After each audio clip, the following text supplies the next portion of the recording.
Y consta que hasta este momento no les he contado ni un chiste de suegras.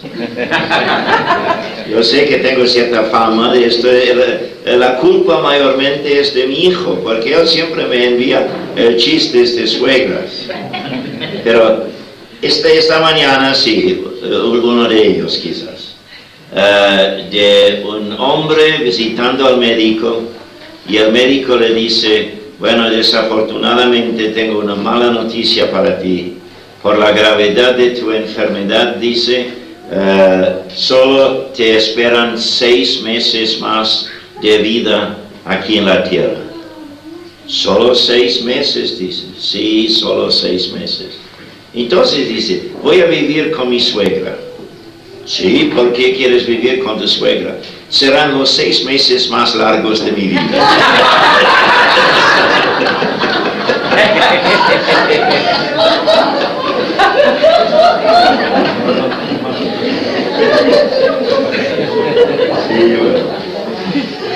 A lo menos no era tan tremendo como el caso de otro paciente ante el médico. El médico le dice que por la gravedad de tu enfermedad no tienes mucho tiempo más que vivir aquí en la tierra. Bueno, ¿cuánto tiempo me queda? Dice. Y el médico dice: 10. Sí, pero 10 años, 10 meses, 10 semanas, ¿qué? Y el médico sigue contando: 9, 8.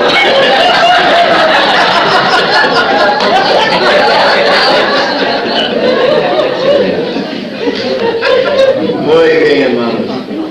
Vamos a la palabra de Dios. Segunda de Timoteo. Nos toca entrar esta mañana en el segundo capítulo. Ya hemos pasado varias sesiones meditando en el primer capítulo de esta que es la última epístola del apóstol Pablo.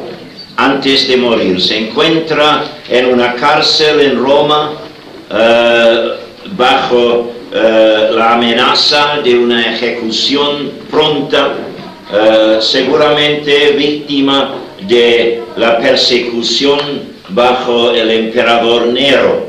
Nero había quemado una gran parte de la ciudad de Roma por ser medio loco, y quería ver, nada más quería ver las llamas de la ciudad. Y entonces inició un incendio tremendo. Pero cuando vinieron a reclamar donde él vio el peligro de confesarse ante ellos, así que echó la culpa en los cristianos.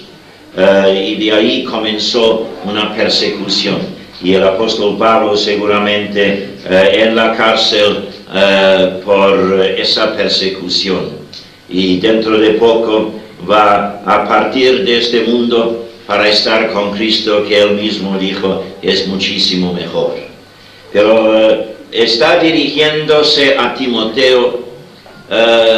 Creo que lo notable en esta epístola es que no se queja de su propia situación.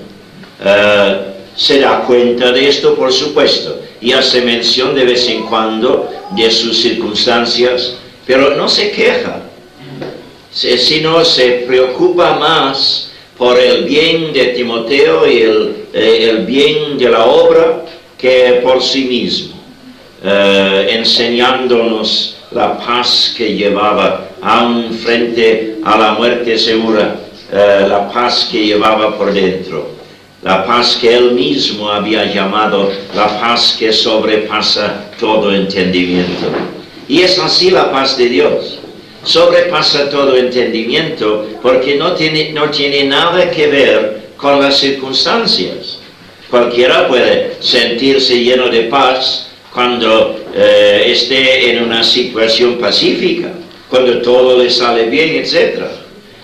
Pero sentir una paz cuando no hay nada en la situación que merezca tal paz, esto sí es la paz de Dios, que sobrepasa todo entendimiento humano. Entonces ahora en este segundo capítulo El apóstol Pablo ahora se interesa especialmente en el bien de la obra y el bien de su hijo en la fe, Timoteo. Voy a leer los primeros 7 versículos. 7 versículos. Tú pues, hijo mío, esfuérzate en la gracia que es en Cristo Jesús. Lo que has oído de mí ante muchos testigos, esto encarga a hombres fieles que sean idóneos para enseñar también a otros. Tú pues sufre penalidades como buen soldado de Jesucristo. Ninguno que milita se enreda en los negocios de la vida, a fin de agradar a aquel que lo tomó por soldado. Y también el que lucha como atleta no es coronado, sino lucha legítimamente. El labrador, para participar de los frutos, debe trabajar primero. Considera lo que digo, y el Señor te dé entendimiento en todo. Es muy corto el párrafo, creo que vale leerlo de nuevo. Del versículo 1 del capítulo 2. Tú pues, hijo mío, esfuérzate en la gracia que es en Cristo Jesús. Lo que has oído de mí ante muchos testigos, esto encarga a hombres fieles que sean idóneos para enseñar también a otros. Tú pues sufre penalidades como buen soldado de Jesucristo. Y ahora tenemos 3 figuras aquí: el soldado, el atleta y el labrador. Ninguno que milita se enreda en los negocios de la vida, a fin de agradar a aquel que lo tomó por soldado. Y también el que lucha como atleta no es coronado, sino lucha legítimamente. El labrador, para participar de los frutos, debe trabajar primero. Considera lo que digo, y el Señor te dé entendimiento en todo. Gracias a Dios nuevamente por otro pasaje de su palabra. Sí, es la palabra de Dios. Tenemos que seguir insistiendo en esto. Aunque nació en el corazón del apóstol Pablo para ser una carta escrita a su amado Timoteo, sin embargo, el Espíritu Santo le inspiró y el resultado es parte de la palabra de Dios a nosotros. Y por eso meditamos en esto, no con un interés anticuario, es decir, solamente con curiosidad para saber lo que decía el apóstol Pablo en aquel entonces, sino para escuchar la voz de Dios a nosotros también. Creo que el tema de este párrafo es la vida del siervo del Señor. La vida del siervo del Señor. El apóstol Pablo se preocupa por el bien personal de Timoteo. Ya hemos visto esto, enseñándole cómo vencer los temores y los miedos que a veces le llenaban. Pero también, por supuesto, se da cuenta de que Timoteo, además de ser persona necesitada, ha sido llamado a ser siervo del Señor. Ha sido llamado a dedicarse a tiempo completo a la obra del Señor. Y este párrafo tiene que ver especialmente con la vida de Timoteo como siervo. Ahora, no hay jerarquías en la iglesia de Cristo. Hay autoridades, pero no hay jerarquías.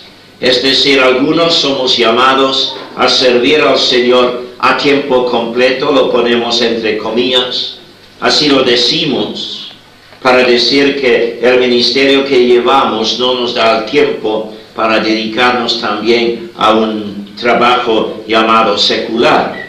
Pero es por el ministerio, no por ser de una jerarquía en ese sentido. Las autoridades en la iglesia están para mantener el buen orden en la iglesia. Por eso Dios ha puesto ancianos en la iglesia. Pero lo que ha de regir en la vida de los ancianos, en la vida de los diáconos, en la vida de los siervos del Señor llamados a servirle a tiempo completo, son las mismas normas que han de regir en la vida de cada creyente. Y por eso, aunque vamos a ver en un momento uno que otro interés del siervo del Señor, que no entra directamente en la vida de cualquier creyente, sin embargo, las normas, los principios son los mismos. Así que creo yo que un párrafo de esto tiene dos propósitos. Primero, dirigiéndose a todo siervo del Señor en ese sentido, pero en segundo lugar, dirigiéndose a todo creyente. Primero, a entregarse a las mismas normas, a los mismos principios, pero también para ayudar a todo creyente a saber orar por los siervos del Señor. Primero, entonces, vamos a ver, en el primer versículo vemos el poder del siervo del Señor, porque dice: tú pues, hijo mío, esfuérzate en la gracia que es en Cristo Jesús. Por supuesto, como creyente, todos los días vivimos en un campo de batalla, y cada paso que tenemos en obediencia al Señor nos vemos frente a las fuerzas del mal. Por eso hemos de esforzarnos, dice el apóstol Pablo, en la gracia que es en Cristo Jesús. La gracia de Dios, la palabra gracia en la Biblia, tiene dos sentidos.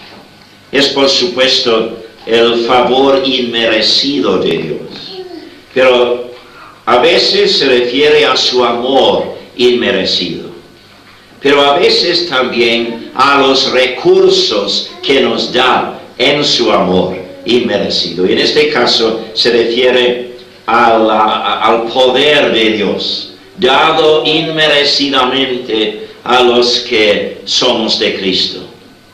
Ahora, no me gusta la palabra esforzarse aquí. No es una buena traducción realmente, porque no hemos de esforzarnos nunca en nuestro propio poder. No por decir: Señor, gracias por tus recursos, pero ahora me voy a esforzar, sabiendo que los recursos están cuando me haga falta. No, me hace falta el poder de Dios desde un cero. Es decir, no esforzarme a hacer lo que pueda hacer yo, y al llegar al punto final de mis recursos, ahí apropiarme de los recursos de Dios, sino que siempre he de darme cuenta de que no puedo hacer nada en esta vida terrenal para agradar a Dios sin depender totalmente de Él. Cuidado, porque el diablo muchas veces va a querer que dependas de tu experiencia, de tu entrenamiento, de tu educación, de tu fuerza de carácter y de otros recursos naturales. Sí, por supuesto, el Señor va a hacer uso de todo esto, pero no has de depender de esto. Tienes que depender de Dios mismo.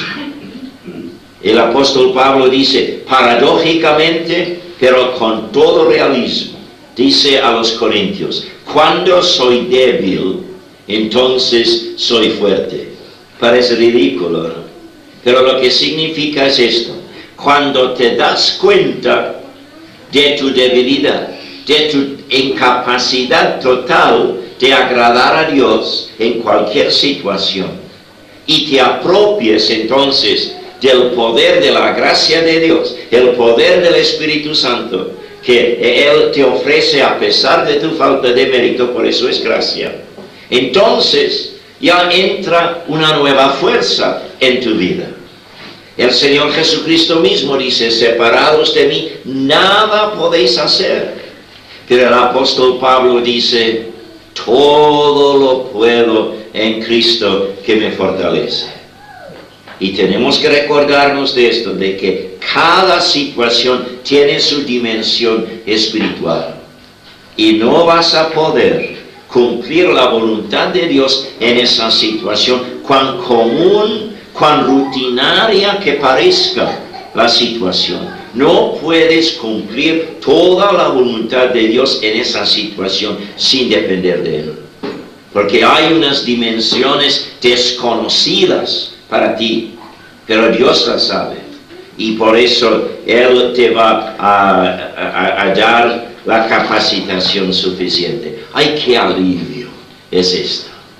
Esto en realidad debe quitar de nuestro corazón todo miedo, todo temor, pensando en el futuro.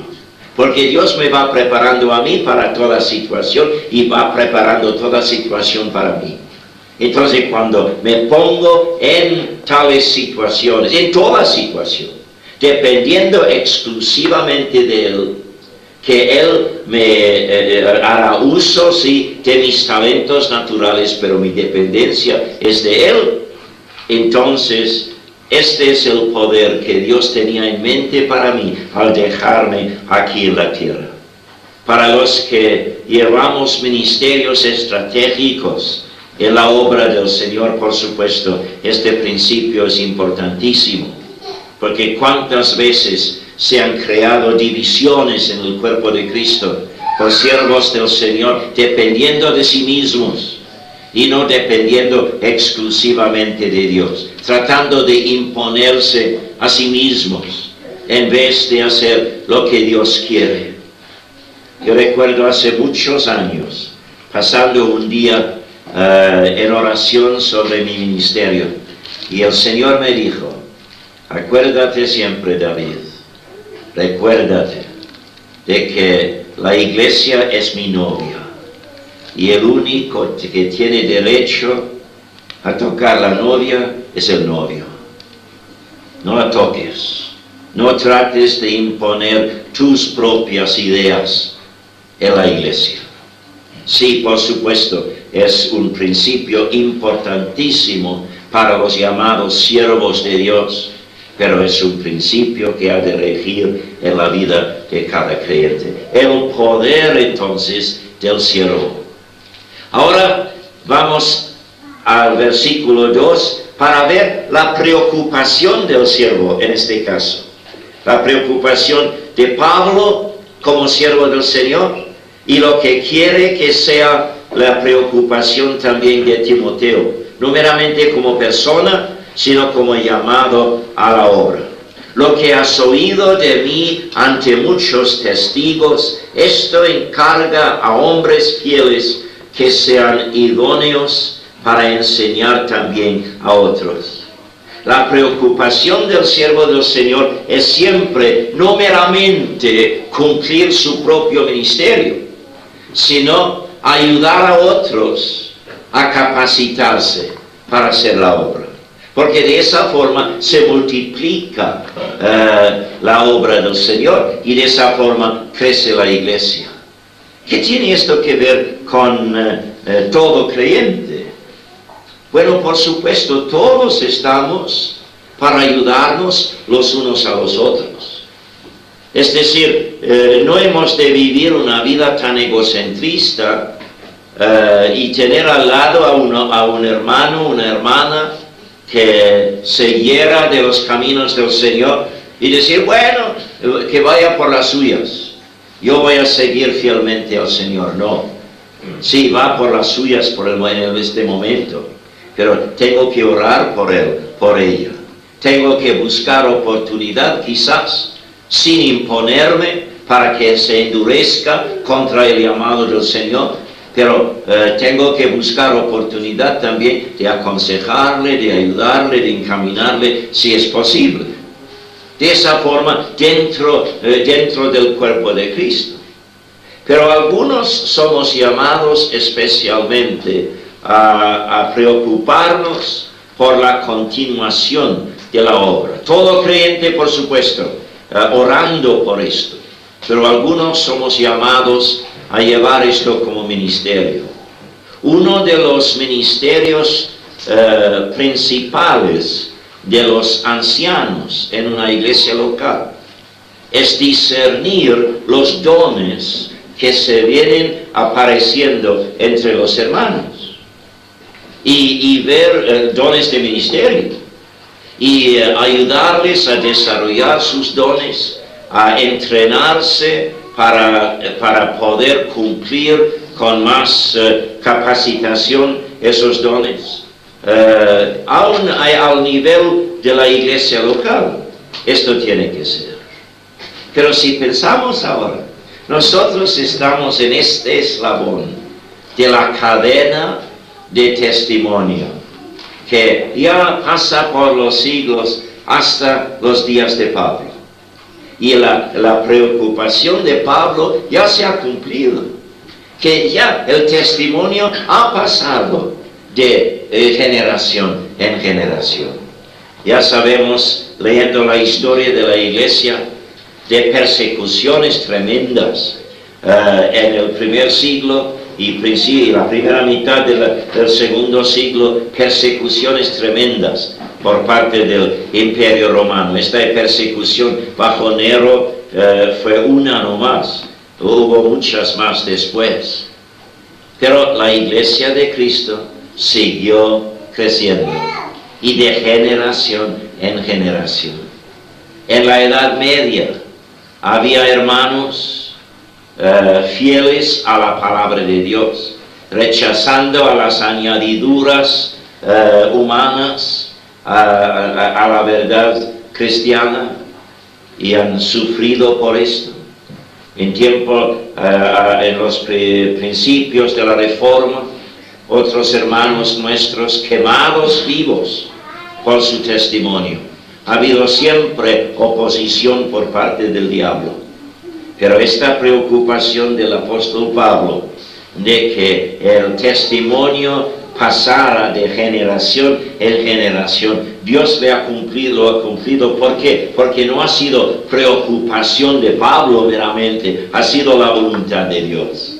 Ha sido la voluntad de Dios. Pero el siervo del Señor y todo creyente, directa o indirectamente, hemos de preocuparnos por la continuidad del testimonio.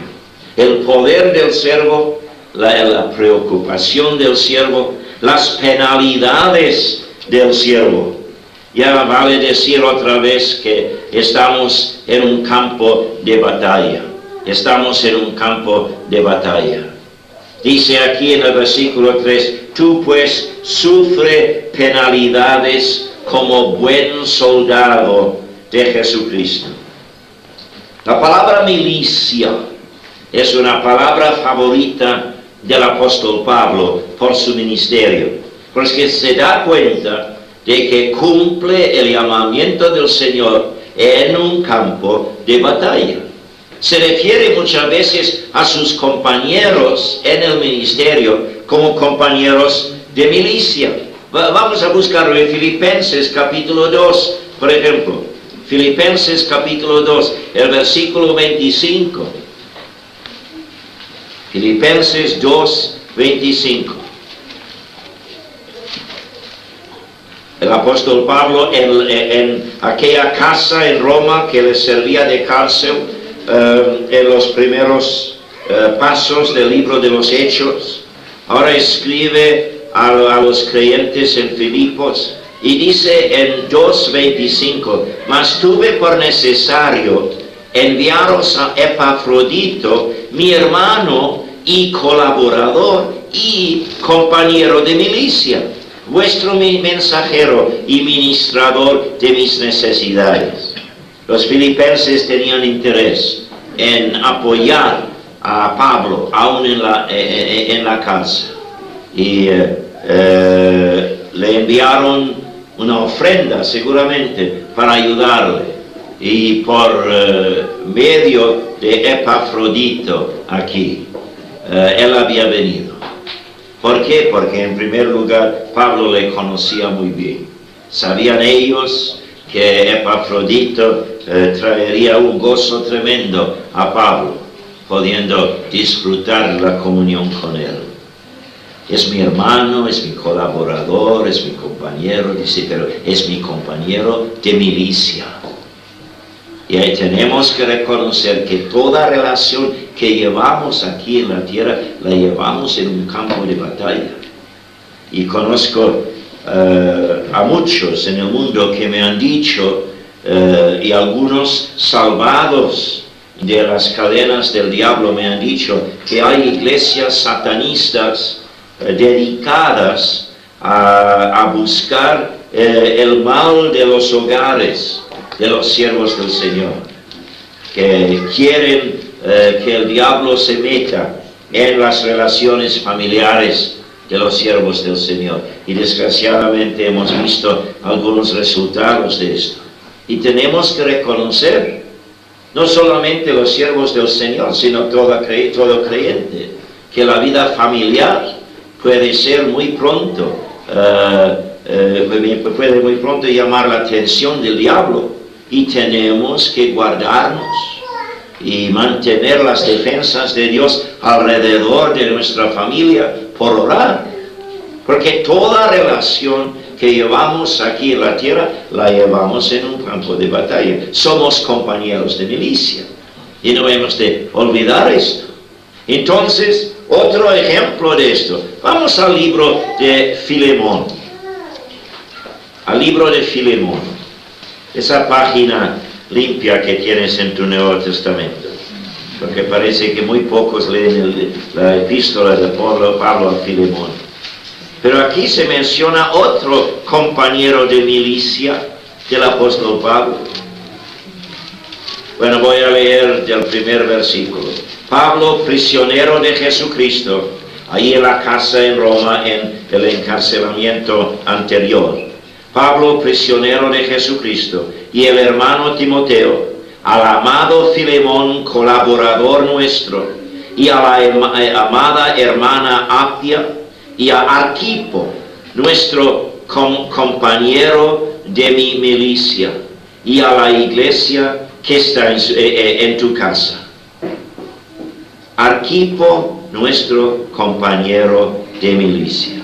Tenemos que recordar siempre esto, de que estamos en un campo de batalla y tenemos que mantener nuestras defensas espirituales. Pero no estamos meramente para defendernos, estamos para lanzarnos también contra las fortalezas del enemigo.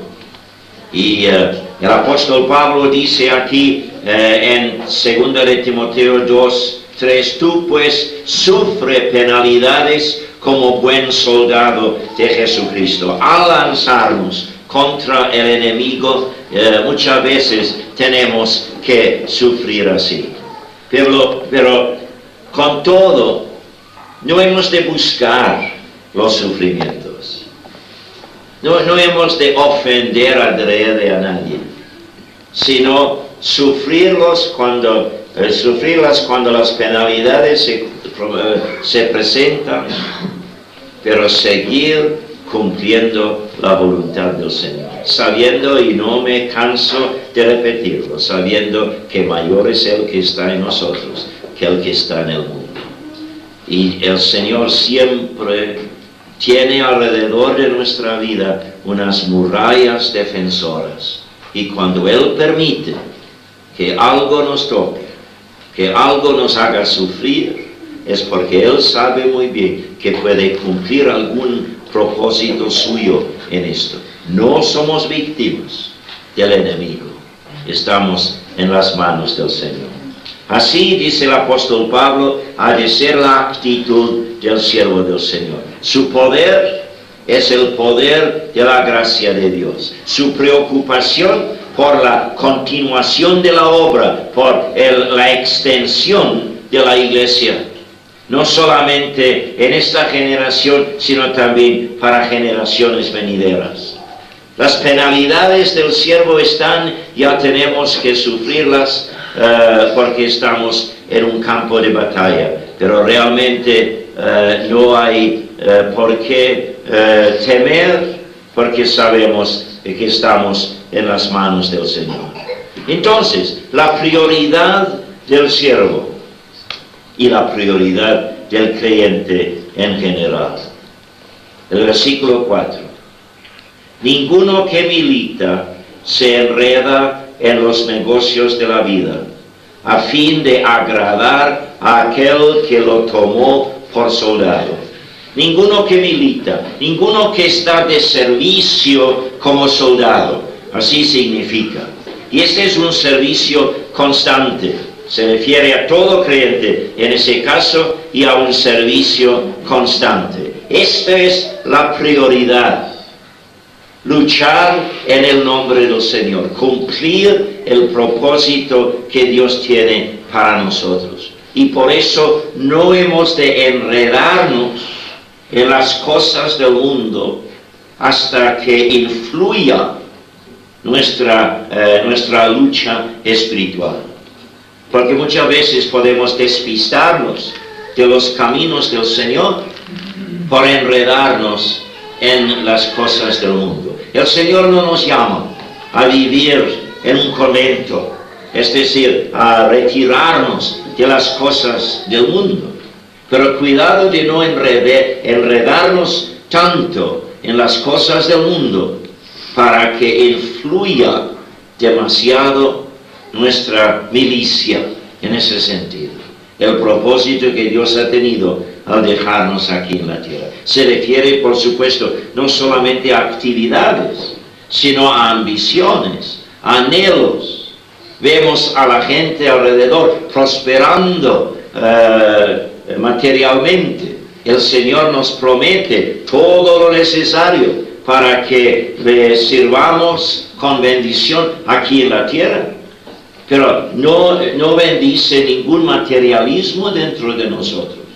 Y a veces al ver al inconverso prosperar y yo por tener que someterme a otra norma en mi vida, no llego a la prosperidad material del inconverso.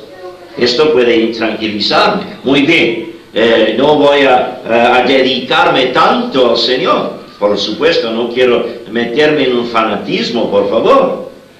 No voy a dedicarme al 100% al Señor. Sí, por supuesto, voy a tratar de seguirle fiel a mi manera, pero también voy a buscar promover mi bien material a la vez. Entonces, esto es enredarnos en ese sentido. Y Dios no promete ninguna bendición en esto. El pobre Asaf, en el Salmo 73, él se preocupaba al ver la prosperidad de los inconversos, la prosperidad de los inicuos, como dice. Y realmente esto le causó bastante problema, porque él se había entregado el 100% a servir al Señor, a tiempo completo, creo, como uno de los líderes del grupo de alabanza en el tabernáculo. Esto fue en tiempo de David, antes de la construcción del templo. Y entonces veía llegar a veces ahí al tabernáculo a adorar a Dios, a gente que realmente no tenía ningún interés en adorar a Dios, lo hacían solamente de fachada. Pero aparentemente gente tan próspera, con tanta prosperidad material. Y el pobre se llenó de dudas y de preguntas. Pero dice que un día entró en el tabernáculo y comenzó a adorar a Dios él mismo. Y vio a ellos a la luz de su fin. Y se dio cuenta, bueno, esto no es prosperidad, de ninguna forma, no es prosperidad. Porque la verdadera prosperidad es la prosperidad eterna. Y dijo, muy bien, les dejo así con sus llamadas prosperidades, porque yo he encontrado una prosperidad mejor. Y no quiero enredarme en esas cosas, porque prefiero seguir la voluntad del Señor. Escuché una anécdota, casi un chiste, pero una anécdota muy interesante el otro día, de un hombre muy dado al oro, y tenía un montón de barras de oro en su casa, en una habitación fuerte, bajo llave y no sé cuánto más.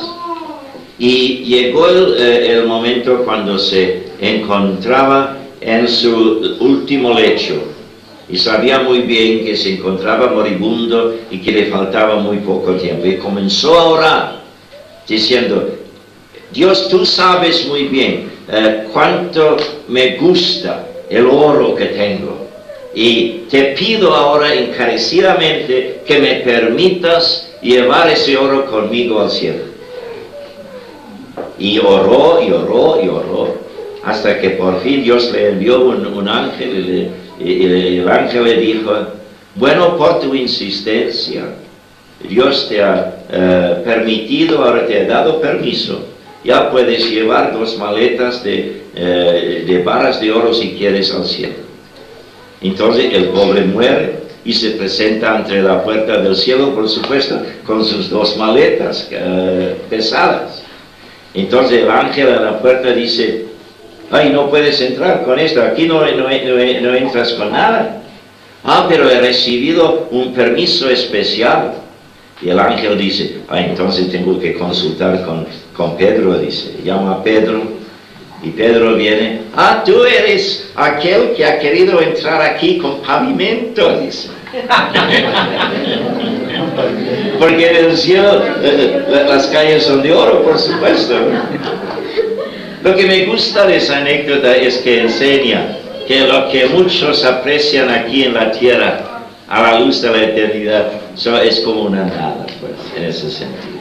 Entonces, así dice aquí que nuestra prioridad es el propósito de Dios para nuestra vida, y de no enredarnos hasta afectar el cumplimiento de esto. Ninguno que milita se enreda en los negocios de la vida a fin de agradar a aquel que lo tomó por soldado. Entonces, llego ahora al último punto que tengo esta mañana. La práctica del siervo. Ya hemos visto algo del poder del siervo, además la preocupación del siervo, las penalidades del siervo, la prioridad del siervo. Otra palabra con P, la práctica del siervo. Y el apóstol Pablo aquí hace mención de 2 extremos para la vida del siervo del Señor. En la vida de cualquiera llamada a cumplir algún ministerio en el nombre del Señor. Y dice a Timoteo: cuidado, hay 2 extremos. Voy a leer ahora primero el versículo 5. Dice: y también el que lucha como atleta no es coronado, sino lucha legítimamente. Sí, dice el apóstol Pablo a Timoteo, el Señor te ha llamado a cumplir cierto ministerio, pero esto no significa que ha dejado a insistir en que tú hagas caso de las normas de su santidad. No es suficiente decir: bueno, yo estoy tan metido en servir al Señor que puedo dejar por alto las demandas de la santidad de Dios sobre mi vida. Tienes que luchar legítimamente, dice el apóstol Pablo, y a esto se refiere. Y es un extremo. Un servidor pasa mucho tiempo ministrando la palabra de Dios entre los que le sirven a tiempo completo. Pastores de diferentes denominaciones, misioneros, etc. y obreros en la viña del Señor. Y muchas veces me encuentro con hermanos casi rendidos en su entrega a cumplir la voluntad del Señor. Pero es obvio que lo hacen a precio de su propio bien espiritual. Y no notamos nada de la presencia del Señor con ellos, porque han pasado al olvido la necesidad de buscar las normas de Dios. y someterse a las demandas de su santidad. Como la chica en el libro de Cantares dice: he pasado tanto tiempo cuidando las otras líneas que he pasado por alto la necesidad de mi propia línea. Esto es un extremo. Y hermano, hermana, si el Señor te llama a cumplir un ministerio, el cumplimiento de ese ministerio no te puede servir de pretexto por no buscar el rostro del Señor, por no dar la prioridad a tu propia relación personal con el Señor y aceptar las demandas de su santidad sobre tu vida. Este es un extremo. El otro extremo es de estar tan metido en buscar tu propio bien espiritual que te olvides de las necesidades de otros.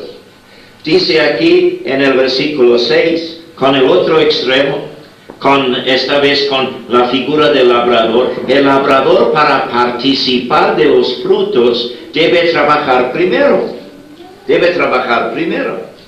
Es decir, el Señor, como parte de su propósito para tu vida, tiene algún ministerio que tú lo cumplas. Y el Señor no quiere que como creyentes pasemos todo el tiempo promoviendo nuestro propio bien espiritual, como si viviéramos en un monasterio, en un convento, porque así hacen ellos. No tienen interés en la vida de otros, sino buscan su propio bien espiritual. Entonces no existe esa posibilidad en la vida del creyente. Es un equilibrio. Por eso estoy hablando de dos extremos que crean un desequilibrio. Hay un equilibrio entre obedecer el llamamiento del Señor a cumplir el ministerio al cual el Señor te llama, y tiene un ministerio para cada uno de los suyos, sin excepción, y la búsqueda de nuestro propio bien espiritual. Ni el uno ni el otro, con la exclusión del otro, sino los dos en equilibrio. Y si el Señor te llama, como llamó primero al apóstol Pablo, luego a Timoteo, a servirle a tiempo completo, muchas veces el Señor nos llama a ministerios muy exigentes, y tenemos que dedicar mucho tiempo al estudio de la palabra de Dios, a la consejería entre otros hermanos, etc. Y podemos y debemos pasar muchísimas horas cumpliendo ese ministerio, pero tenemos que cuidarnos espiritualmente, porque si no, entonces el ministerio en sí no tendrá ningún efecto. Porque si el ministerio de cualquier siervo de Dios tiene éxito espiritual, es porque por medio del ministerio del hermano, el Espíritu Santo mismo obra. Y el Espíritu Santo no puede obrar por medio de una vida no dedicada a las demandas de la santidad de Dios sobre esa vida. Por eso se llama el Espíritu Santo, para llamarnos la atención a esa necesidad. Entonces, este es el párrafo, hablando de la vida del siervo del Señor. Y el versículo 7 termina diciendo: considera lo que digo, es decir, considera lo que acabo de decir, y el Señor te dé entendimiento en todo. Sí, el Señor te dará entendimiento en todo, si lo quieres. La verdad de Dios es profunda, pero no es complicada. Es para todos, no solamente para los grandes intelectos, es para todos. Yo recuerdo, yo conocí al Señor como mi Salvador antes de Ana. Y hablando con Ana del Evangelio, ella me dijo: pero es tan sencillo. Y tuve que darle la respuesta: por supuesto es sencillo, porque es para todos, no para los grandes cerebros del mundo, es para todos. Que la salvación eterna de nuestra alma depende no de lo que seamos nosotros o lo que no seamos nosotros, depende de lo que Cristo hizo por nosotros en la cruz del Calvario. Y al aceptar lo que Él hizo por nosotros, llevando nuestra condenación, aceptándolo para nosotros mismos y entregándonos la vida a Él, pasamos de la muerte espiritual a la vida espiritual. Por supuesto, es un mensaje sumamente sencillo, porque es para la persona más sencilla del mundo. Pero toda la Biblia es así. Es decir, el Señor te habla a ti de acuerdo con tu necesidad. Aunque no puedas sondear todo lo que hay aquí, pero de acuerdo con la necesidad que Dios ve en ti, Él te va a hablar. Hay una sola condición: que lo quieras, que lo quieras. Él te dará entendimiento hasta donde te hace falta, si quieres recibir esto. Yo he conocido en mi vida a muchas personas que no han entendido la palabra de Dios porque no quieren entenderlo. No quieren entenderla, no quieren aceptar el compromiso de verse frente a una palabra entendida. Pero así dice el apóstol Pablo, el entendimiento está ahí, y Dios, el Señor te lo dará, para que tú lleves la vida cristiana verdadera, bajo el poder de Dios, aceptando sus prioridades, no enredándote en nada que pueda estorbar el cumplimiento del propósito de Dios en tu vida. Y hermanos, les suplico, a la luz del párrafo que acabamos de leer, que oréis por los que estamos a veces en ministerios muy estratégicos. El apóstol Pablo dice: ¿quién es capaz?